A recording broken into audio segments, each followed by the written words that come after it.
I'm here with Azza, who's a licensed registered counsellor specializing in marriage therapy.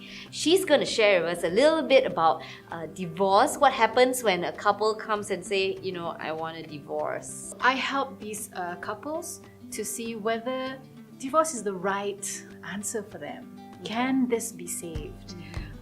Did they know how to repair the marriage? I'll ask a question, how do we get here in the first place?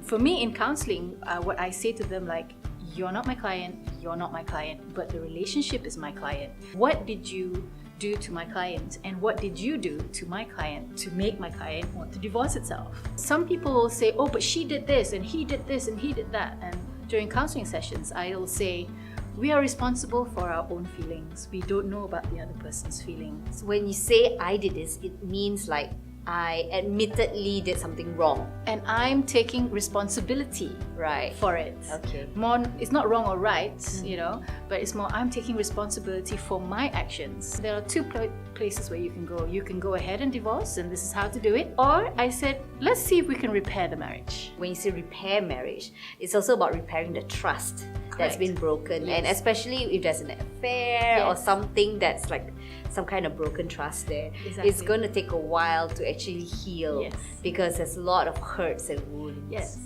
Once trust is broken, we're guarding our hearts here and we're like, I'm not so sure about you. But little by little, with little acts of trust, you can start building it up again, But what kind of sidelines it or kind of stops the trust or stops love from building is pride and ego. So pride and ego, I feel personally, has no place in relationships. So the thing is that I think a lot of people have personal issues that they bring into the marriage, and therefore it kind of manifests itself, and in the end, like, there's stuff that they need to deal with themselves. And even if they get a divorce, doesn't mean that they're gonna have a wonderful marriage with the next person. True. One of my trainers, her name is Dr. Mary Kelleher, she said something very significant during training. And she said to us, you cannot marry your problems away. When I heard that was very profound for me. And to follow up with that, she said that, because you haven't resolved the problems from the prior marriage, what happened? How did you put yourself into it? What did you do or not do that made it that way? You will bring that unresolved issues and your personal stuff to the next marriage. And then you'll find, why is this person the same? You're the same as my ex-wife or my ex-husband. It's because self has not healed from the last bit.